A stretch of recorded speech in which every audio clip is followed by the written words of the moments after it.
네, 미국 시간으로 오늘 트럼프 대통령 탄핵 조사와 관련된 표결이 진행됩니다. 취임 이후 이번이 5번째인데요. 그중에 3차례는 설로 끝났습니다만 4번째는 탄핵 소치에 합의가 됐었고 이번에도 심상치가 않습니다. 이에 대해서 트럼프 대통령도 민감한 반응을 보이고 있는데요. 만약 자신이 탄핵이 된다면 미국의 엄청난 정치적인 대혼란을 초래할 수도 있다라고 경고했습니다. 자세한 진단 함께 들어보도록 하죠. 한국경제신문의 한상춘 논설위원 자리해 주셨습니다. 안녕하십니까? 네, 안녕하십니까? 자, 위원님 이번 주 들어서 계속해서 동학개미들에게 거품도 스스로 관리를 해야 한다라고 강조를 해드리고 있습니다. 월가에서도 새로운 변수가 나왔는데 오늘 증시 흐름은 어떻게 보셨습니까? 네, 뜨겁게 연초 들어서 이렇게 올랐죠, 네. 주가가. 그러나 이번 주 들어서는 새로운 변수들이 많이 이게 되기 때문에 거품도 이렇게 동학개미들이 스스로 이렇게 관리해야 된다 하는 이런 쪽을 신문이라든가 아니면 이 방송을 통해서 말씀드렸는데요. 일단 한국 증시 입장에서는 최대 이슈가 공매도 재개 문제죠. 그래서 이 공매도 재개에 대해서는 워낙 뜨겁기 때문에 담당 부서인 금감위에서는 네. 3월 15일로 연장돼 있는 기한이 돼 있는 공매도 금지 기한에 대해서 더 이상 추가 연장은 없다 하는 입장을 지금까지는 밝히고 있습니다. 어제 다시 한번 천명하는 모습인데요. 그러나 민주당의 증시와 관련된 아주 전문가들이 좀 있거든요. 그래서 민주당의 예를 들어서 박영진 의원이라든가 양양자 의원이라든가 그리고 김병욱 의원이 아주 증시에 대해서는 많은 기여를 하고 있습니다. 예. 그래서 증시 발전 그리고 정무위원장 윤관석 이런 분들은 공매도 금지 기한의 연장 문제 이 문제에 대해서 전향적 입장을 보여서 이게 앞으로 어떻게 될 것이냐 하는 이 측면이 지금 이렇게 시장의 관심이거든요. 어찌됐든 담당 그렇게 부서에서 금감위에서 공매도 재개 문제 이게 나오다 보니까 아무래도 지금 상태에서 증시에 영향을 받을 수밖에 없다 이렇게 보시면 됐습니다. 그래서 주가가 잘 올라가다가 이번 주 들어서 계속 변동성이 확대되는 이런 모습을 좀 보이고 있죠. 그리고 미국에서도 최근에 미국의 국채금리 상승하는 부분을 좀 주목하고 싶어 하는 걸 몇 차례 강조해드렸습니다. 네. 나중에 좀 말씀드리겠습니다. 오늘은 미 증시가 전형적으로 미국의 국채 금리의 움직임에 따라서 이렇게 주가의 모습이 좌우되는 측면인데요. 사실상 미국의 국채 금리의 상승세는 코로나 이후에 돈에 의해서 뿌려대서 주가가 올라가는 유동성 장세이기 때문에 유동성 장세가 앞으로 지속되느냐 안 되느냐 이업의 직결적인 변수이기 때문에 그렇거든요.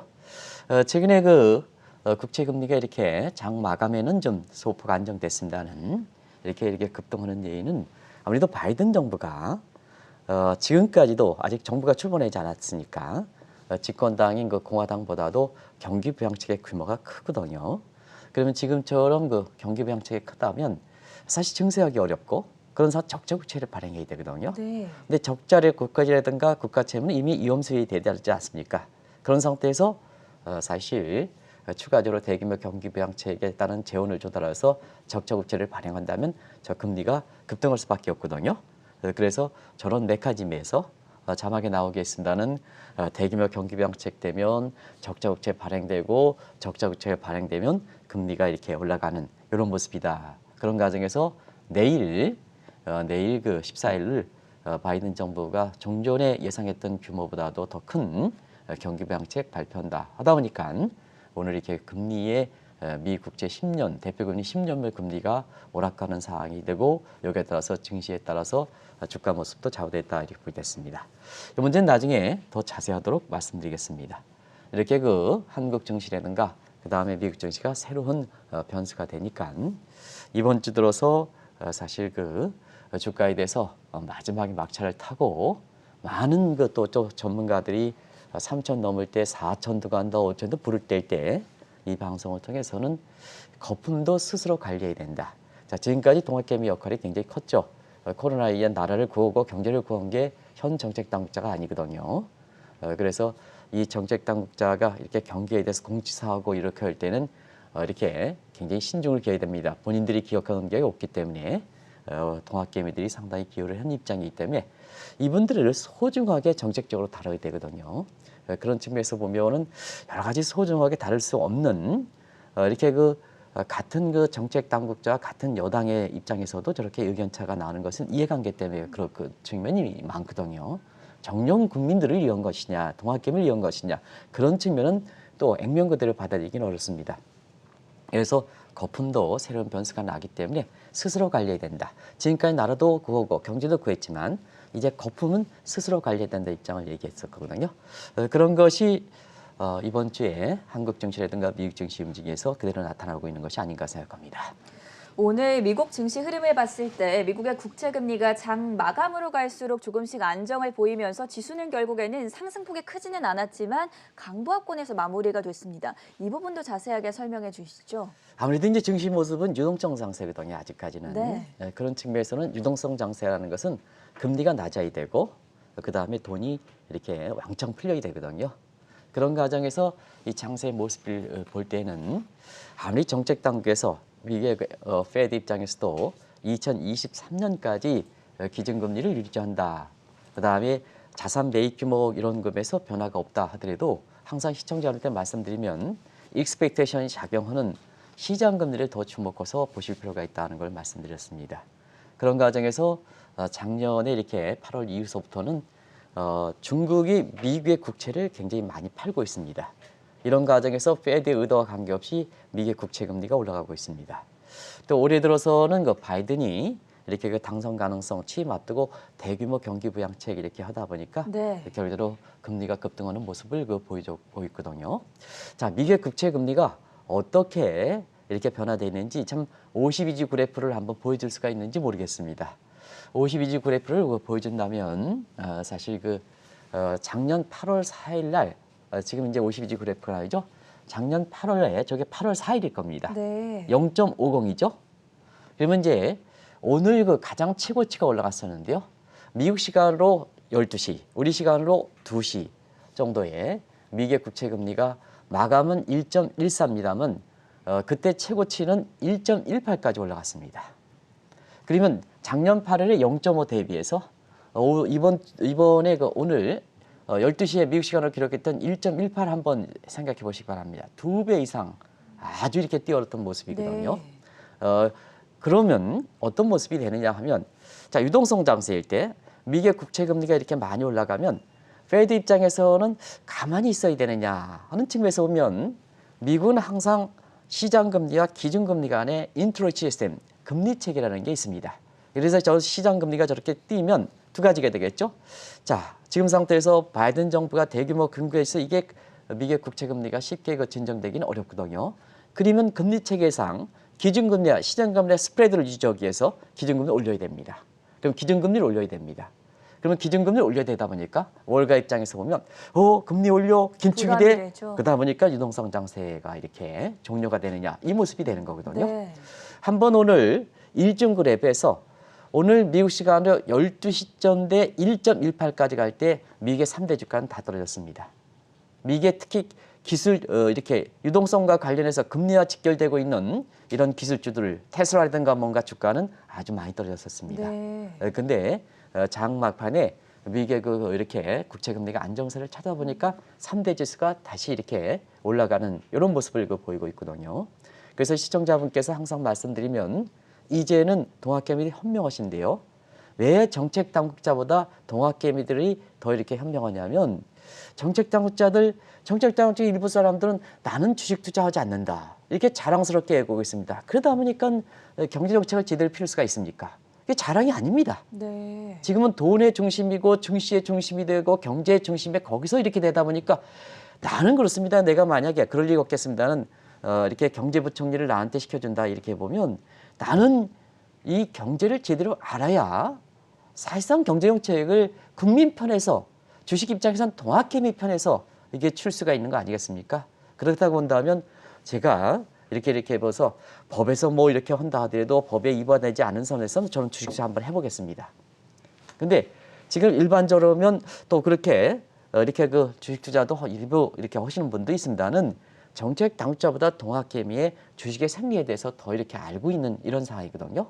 그러다 보니까 자 이렇게 동학개미 생리를 모르고 이렇게 공매도 문제라든가 이런 문제에서 정책 우월적인 차원에서 이렇게 그 여러 가지 의견들이 나오는 사항이거든요.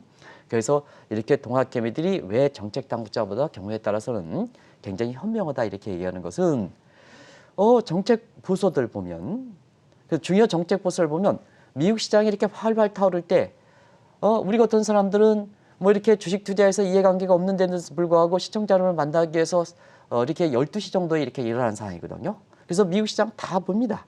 그리고 미국에서 보면 거기에 CNBC라든가 뭔가에서 베테랑 되는 사람들이 미국 시장에 대해서 해석하는 걸 다 읽고 있습니다. 네. 그러면 우리가 주식 공부, 경제 공부는 경우에 따라서 우리나라의 최고 경제 강요를 하는 사람보다 더 많이 공부하는 겁니다. 그럼 매일 공부하는 거거든요. 매일. 동학개미들이. 매일 공부하는 거거든요. 그래서 지금은 정책도 잘 피고 그다음에 사실상 문재인 대통령께서 신년사에서 강조했던 경제에 대한 강요, 특히 국민 선거를 의식해서 그런지 국민에 대해서 이렇게 한다 이렇게 보면 동학개미 국민들보다 정책 당국자들이 더 부지런해야 되지 않습니까? 그래서 미국 시장이 이렇게 우리 시장에 경제라든가 영향을 많이 미치고 있는데 미국 시장이 활활 타오를 때 주무셔서 되겠습니까? 주무셔서 되겠습니까? 그래서 진짜 부지런해야 된다. 이렇게 미국의 그 특파원들이 국내 특파원들이 이렇게 보내주는 자료만 가지고 미국 시장을 이렇게 보면 절대적으로 잘못된다는 걸 꼭 좀 말씀드리겠습니다. 뭐든지 부지런해야 돈을 벌 수가 있는 겁니다. 근데 주가가 올라갈수록 더 부지런해야 돈을 버는 겁니다. 우리가 코로나 직후에는 사실 주가가 많이 떨어지기 때문에 그때는 사기만 하면 됩니다. 왜냐하면 그때 위험이 크기 때문에 위험을 감내해야 주식에 성공할 수가 있거든요. 그때는 쉽습니다. 오히려.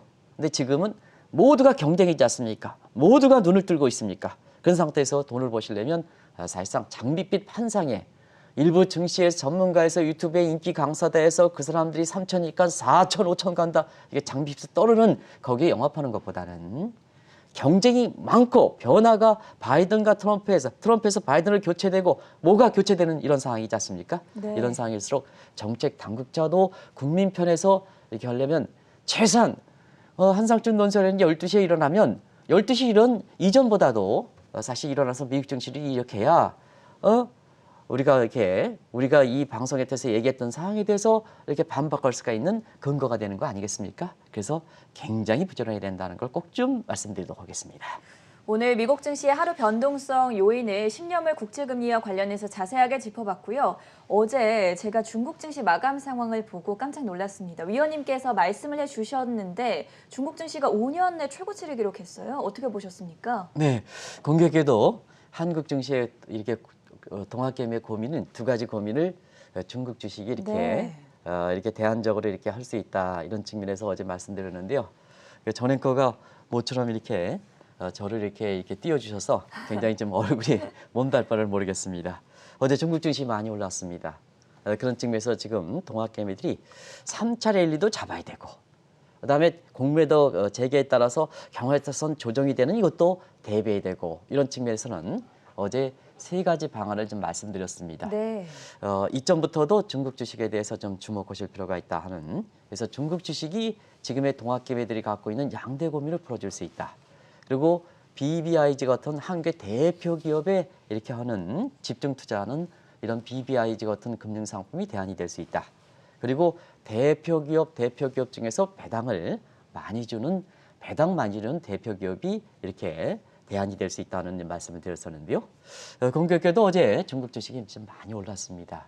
아시겠습니다. 중국 주식이 한국 동학개미들이 갖고 있는 고민을 풀어줄 수 있다는 것은 일단 3차 랠리, 경기가 받쳐줘야 되거든요. 그러면 한국의 경기는 누가 받쳐줄까 하는 측면에서는 어제 그 전 앵커께서도 시청자분께서 그 대목에 대해서는 역시 전 앵커의 IQ를 좀 물어보세요 이렇게 얘기한 게 네. 자, 3차 랠리가 될 때 경기가 받쳐줘야 된다. 조지 소로스의 가설에 의하면. 그렇죠. 그러면 한국 경기를 문재인 정부의 경제정책에서 경기를 회복시킬 것인가?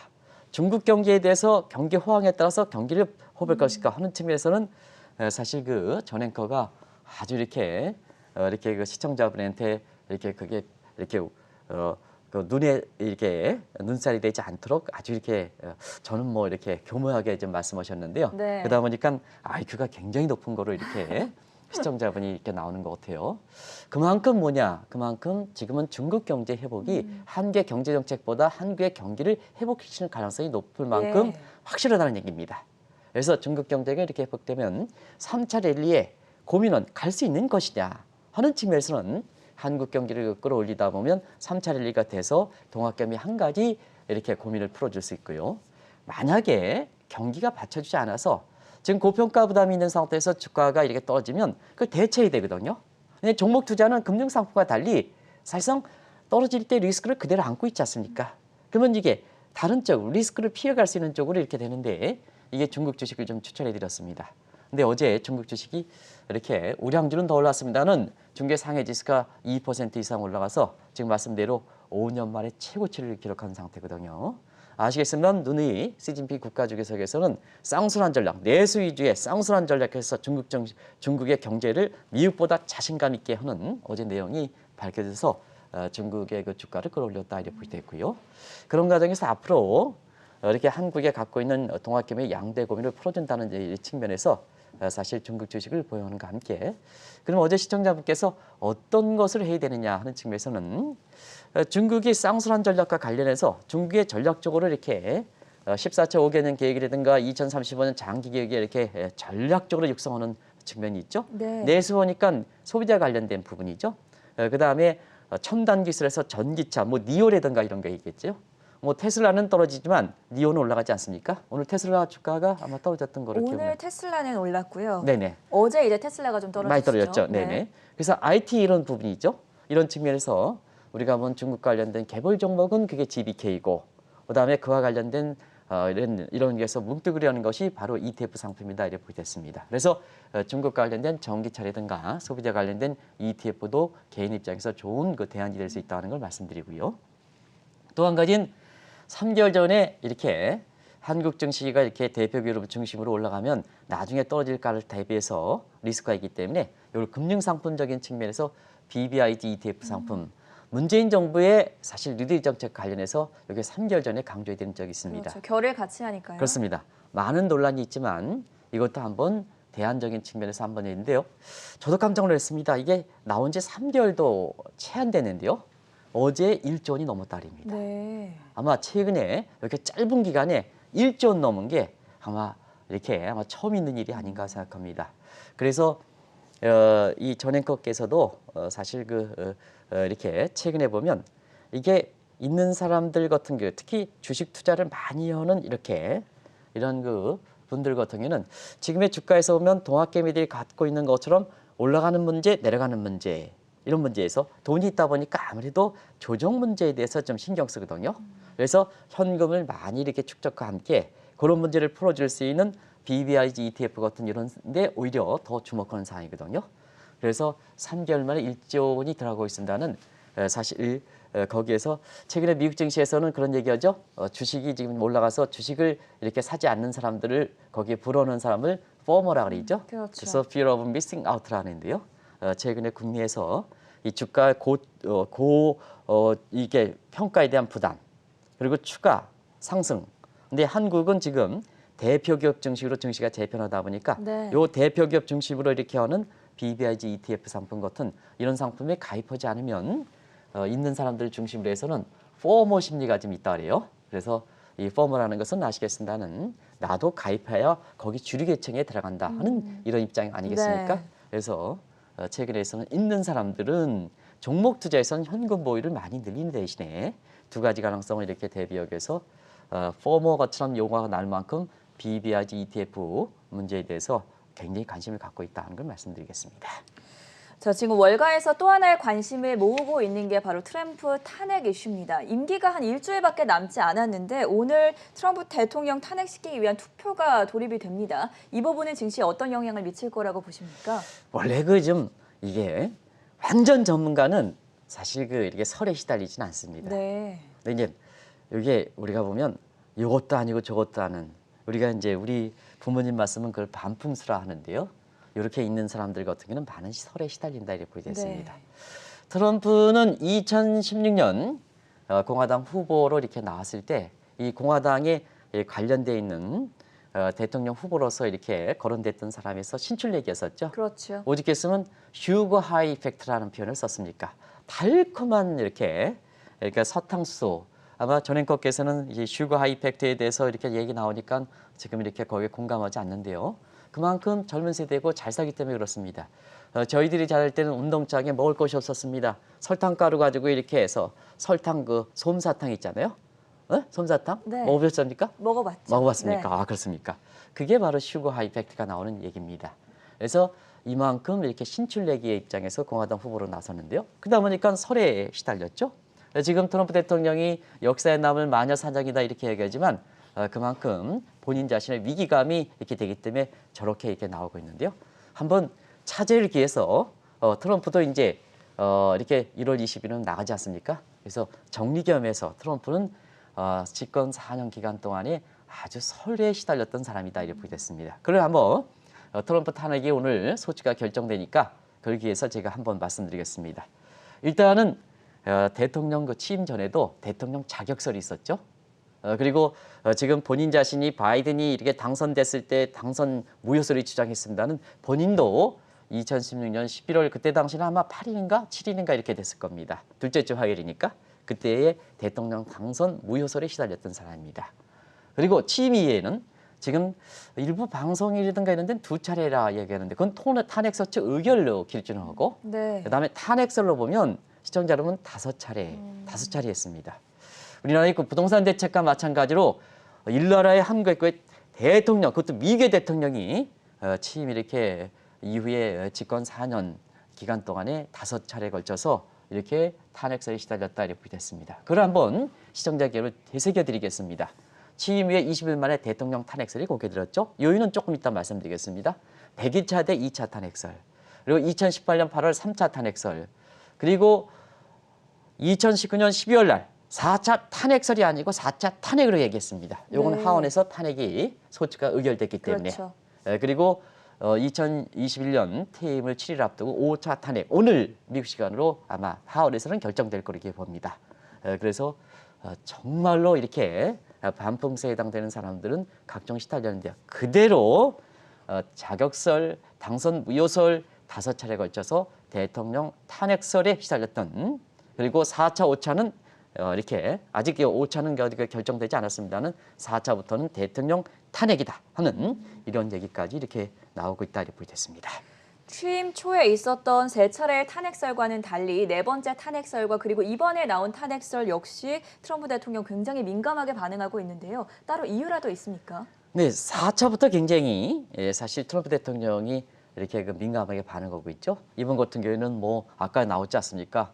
굉장히 좀 경쟁 얘기를 좀 네, 하고 마녀 마치 사냥이다. 경고성 마녀 사냥이다 이렇게 탄핵을 의결하면 나의 지지자들, 소위 트럼피즘을 하는 지지자들에 의해서 굉장히 미의회보다 더 큰 사건이 발생할 수 있다 하는 이런 측면의 경고를 하고 있는데요. 퇴임을 불과 일주일 정도 납두고는 저런 모습에 보여주는 태도, 이거 어떻게 생각하십니까? 시청자 여러분 어떻게 생각합니까? 국민이 뽑아주고 국민을 위해 했던 대통령입니다. 마지막 퇴임하는 모습, 차기 대통령 당선자도 지금 여러 가지 취임 연설을 준비하는 상황입니다. 아마 연설문 작성까지 이렇게 가는 상황입니다. 이럴 때 보여주는 저 트럼프의 모습, 사실상 시청자 여러분 어떻습니까? 근데 4차 이후에 민감하게 반응하는 모습, 민문대에서는 미국의 대통령 탄핵은 아주 어려운 문제지만 어렵기 때문에 탄핵 요인이 확실하고 굉장히 중대죄에 해당돼야 된다는 얘기입니다. 그런 측면에서 탄핵의 요인은 반역, 내란, 범죄, 여기에 범죄에서는 부패 범죄가 가장 큽니다. 국민에게 손해를 끼치면 안 된다는 얘기입니다. 그런 측면에서 왜 1차와 3차까지는 설로 그쳤을까? 저 대통령의 탄핵사를 비유해서 시청자분이 왜 설에 그쳤을까? 그야말로 설에 그쳤을까 하는 것은 1차는 반이민 행정명령입니다. 이민에 대한 행정명령입니다. 그래서 이것은 탄핵사에 직접적으로 해당되지 않거든요. 설로 그친 거거든요. 그다음에 2차에 따라서 제임스 코비의 FBI 국장 해임입니다. 이것도 결정이 안 되는 거죠. 그다음에 3차에 따라서는 개인 변호사 선거표표 사저 유지, 이거 해당되지 않거든요. 그러면 4차부터 한번 보겠습니다. 4차부터 한번 보겠습니다. 4차 내용을 한번 이렇게 자막을 바꿔주시죠. 같이 한번 보겠습니다. 이렇게 4차 트럼프 탄핵, 지금 4차 탄핵설, 5차 탄핵, 직접설 사이에 해당된다. 그런 자막을 좀 보여주시기 바랍니다. 4차. 그래서 그 세부 내용을 같이 보여주겠습니다. 보여주시기 바랍니다. 그래서 이 내용은 굉장히 중대하기 때문에 네, 지금 이렇게 화면이 아직 준비가 안 돼서 됐습니까? 계속 이야기를 그래서 나눠보겠습니다. 4차 탄핵 가결이 된 건 왜 그럴까 하는 측면에서는 그때 당시 우크라이나에 대해서 그렇죠. 스캔들이거든요. 이게 안보 문제와 직결되어 있는 문제거든요. 이렇게 그래서 사실 그때 당시에 하원의 다수당이 민주당이기 때문에 바로 탄핵 발의와 탄핵 소추까지 결정되고 당연히 그때는 이렇게 상원에서는 공화당이 다수기 때문에 안 되는 거죠. 네. 그래서 탄핵이 안 됐지만 실질적인 탄핵이다 얘기하는 것은 바로 그렇거든요. 네, 타격을 입기는 했으니까요. 아니 얘기냐면 상원은 집권당이기 때문에 네. 집권당이기 때문에 안 되는 건 사실이지 않습니까? 근데 하원에서 결정됐기 때문에 실질적으로 탄핵이다 이런 얘기죠. 네. 그런 게 의미를 부여하는 것 같습니다. 그리고 이번 같은 5차 탄핵은 오늘 탄핵 소추 의결이 이렇게 될 거로 이렇게 봅니다는 이번에 미 의회 정거는 사유가 뭡니까? 내란죄 아닙니까? 그렇죠. 내란죄. 그러니까 테란의 직접적인 사유에 해당된다는 얘기입니다. 그래서 4차, 5차의 탄핵이 이렇게 된다 이렇게 보겠습니다. 그래서 오늘 트럼프 대통령이 이렇게 딱 지금 이제 직접 이렇게 나오네요. 네. 이걸 좀 보겠습니다. 그래서 요건 이제 뒤쪽 내용이 굉장히 중요하기 때문에 이제 질문 5번서부터 다시 가겠습니다. 워싱턴 정가에서는 오늘 열릴 트럼프 대통령 탄핵 조사 표결이 통과될 가능성에 무게를 싣고 있는데 만약 통과가 된다면 향후 전개 상황은 어떻게 예상하십니까? 네, 보통 이제 탄핵은 우리도 네. 박근혜 대통령 전 대통령 탄핵이 있었기 때문에 탄핵에 대해서 다 기억이 좀 있으실 거로 이렇게 그렇죠. 봅니다. 다시 그 박근혜 전 대통령의 탄핵 이렇게 사면 문제가 좀 거론되고 해서 굉장히 이슈가 되고 있지 않습니까? 네. 그래서 그 과정을 생각하시면 탄핵 절차는 일반적으로 비슷합니다. 그래서 그 자막에 탄핵 조사가 있어야 되고요. 그다음에 탄핵 발의가 되고 발의한 내용 가지고 하원에서 대체로 보면 미국에서 하원입니다. 이렇게 그 소추가 이렇게 결정되면 바로 상원으로 옮겨서 탄핵이 결정된다 이렇게 보겠습니다.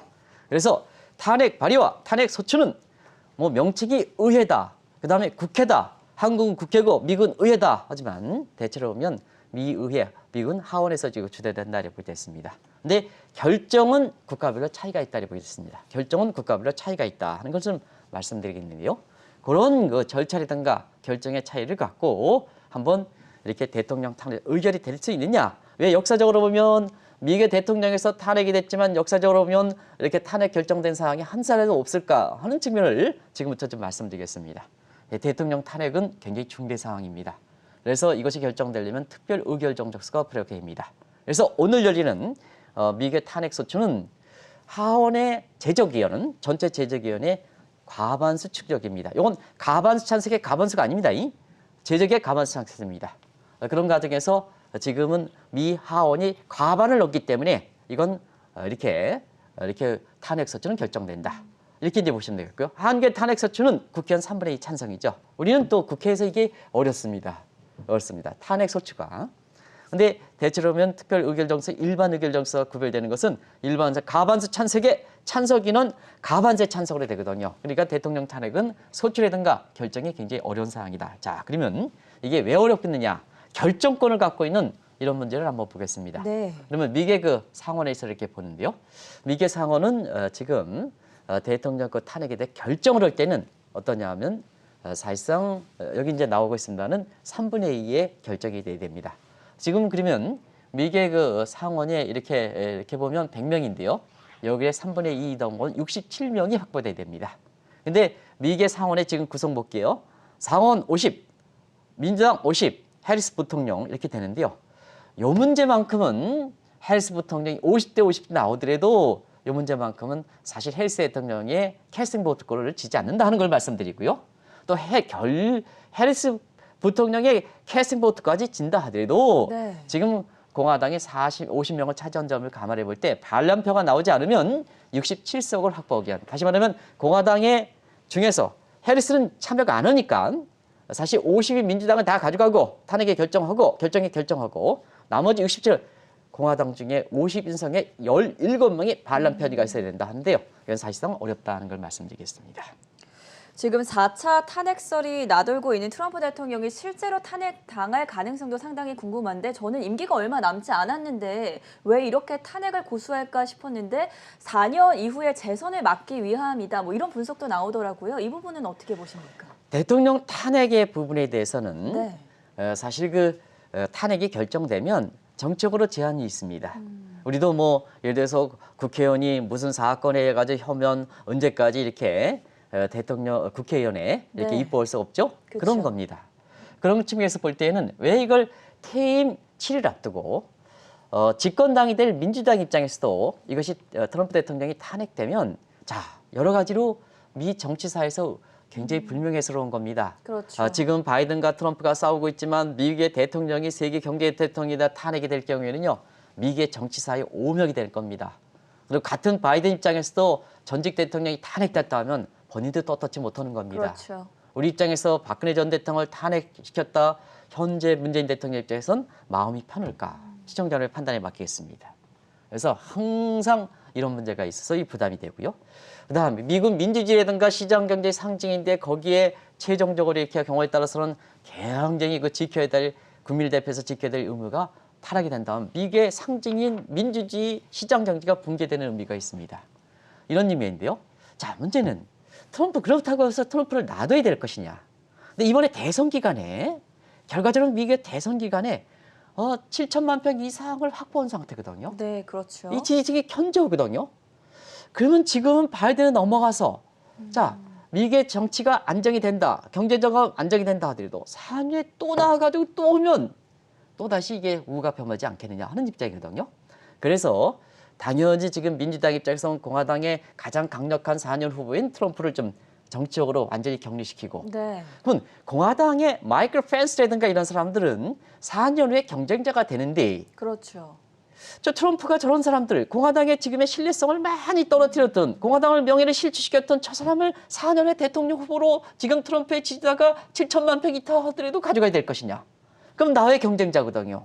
그런 입장에서는 지금 상태에서 일부 공화당이라든가 이런 측면에서 마지막으로 트럼프의 그 결정권 퇴임을 일기 앞두고 결정시켜야 한다는 측면은 결과적으로 미국 국민, 미국의 민주주의 체제, 미국의 시장 경제 체제, 대통령의 역사 이런 것이 대통령의 불명예보다는 더 이게 강하지 않느냐.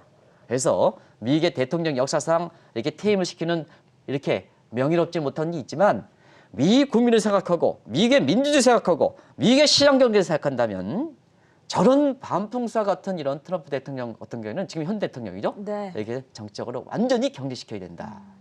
최근에 격리 많이 나오죠. 격리시켜야 된다 하는 측면에서 이것을 계속해서 가져가야 된다는 시각이 미 국민의 지지도를 보면 퇴임을 가져가야 된다는 지지도가 지금 60% 넘고 있습니다.